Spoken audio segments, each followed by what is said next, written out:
اعوذ باللہ من الشیطان الرجیم بسم اللہ الرحمن الرحیم۔ معزز ناظرین السلام علیکم ورحمۃ اللہ وبرکاتہ۔ ناظرین، ہمارا فضائل اعمال کا گھر کی تعلیم کا سلسلہ جاری ہے۔ اسی کو آگے بڑھاتے ہوئے آج ہم فضائل اعمال کے فضائل نماز میں سے نماز کی مثال جاری نہر سے پڑھیں گے۔ حضرت ابو ہریرہ رضی اللہ عنہ نبی اکرم صلی اللہ علیہ وسلم سے نقل کرتے ہیں کہ آپ نے ایک مرتبہ ارشاد فرمایا، بتاؤ اگر کسی شخص کے دروازے پر ایک نہر جاری ہو جس میں 5 مرتبہ روزانہ غسل کرتا ہو، کیا اس کے بدن پر کچھ میل باقی رہے گا؟ صحابہ رضی اللہ عنہ نے عرض کیا، کچھ بھی نہیں رہے گا۔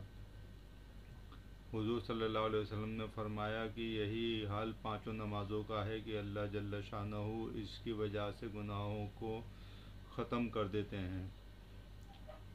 حضرت جابر رضی اللہ تعالی عنہ نبی اکرم صلی اللہ علیہ وسلم کا ارشاد نقل کرتے ہیں کہ 5 نمازوں کی مثال ایسی ہے کہ کسی کے دروازے پر ایک نہر ہو جس کا پانی جاری ہو اور بہت گہرا ہو، اس میں 5 دفعہ روزانہ غسل کرے۔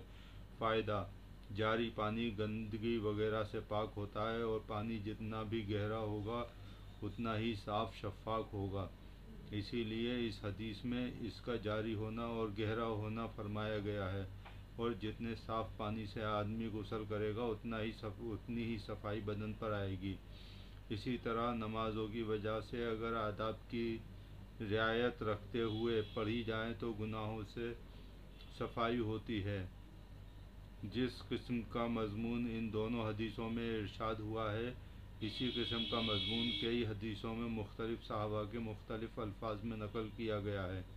ابو سعید خدری رضی اللہ تعالی عنہ سے نقل کیا گیا ہے کہ حضور صلی اللہ علیہ وسلم نے ارشاد فرمایا، 5 نمازیں درمیانی اوقات کے لیے کفارہ ہیں، یعنی ایک نماز سے دوسری نماز تک جو صغیرہ گناہ ہوتے ہیں وہ نماز کی برکت سے معاف ہو جاتے ہیں۔ اس کے بعد حضور صلی اللہ علیہ وسلم نے ارشاد فرمایا، مثلاً ایک شخص کا کوئی کارخانہ ہے جس میں وہ کچھ کاروبار کرتا ہے جس کی وجہ سے اس کے بدن پر کچھ گرد و غبار میل کچیل لگ جاتا ہے، اور اس کے کارخانے اور مکان کے درمیان میں 5 نہریں پڑتی ہیں۔ جب وہ کارخانے سے گھر جاتا ہے تو ہر نہر پر غسل کرتا ہے۔ اسی طرح 5 نمازوں کا حال ہے کہ جب کبھی درمیانی اوقات میں کچھ خطا لغزش وغیرہ ہو جاتی ہے تو نمازوں میں دعا استغفار کرنے سے اللہ جل شانہ بالکل اس کو معاف فرما دیتے ہیں۔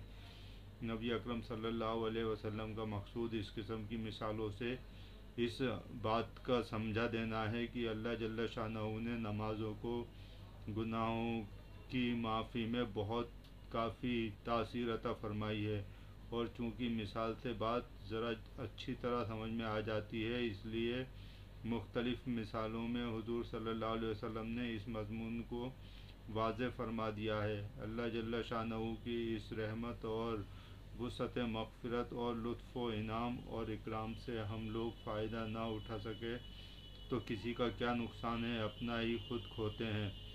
ہم لوگ گناہ کرتے ہیں، نافرمانیاں کرتے ہیں، حکم عدولیاں کرتے ہیں، تعمیل ارشاد میں کوتاہیاں کرتے ہیں۔ اس کا تقاضا یہ تھا کہ قادر عادل بادشاہ کے یہاں ضرور سزا ہوتی اور اپنے کیے کو بھگتتے، مگر اللہ کے کرم کے قربان کی جس نے اپنی نافرمانیاں اور حکم عدولیاں کرنے کی تلافی کا طریقہ بھی بتا دیا۔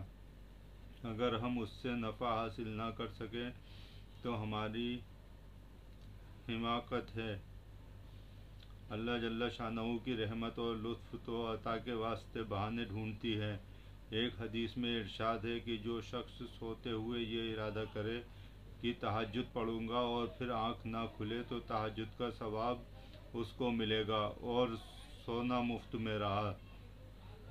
یہ لیا ترغیب سے۔ کیا ٹھکانہ ہے اللہ کے دین اور عطا کا، جو کریم اس طرح عطائیں کرتا ہو اس سے نہ لینا کسی سخت محرومی، اور کتنی سخت محرومی اور کتنا زبردست نقصان ہے۔ حضرات،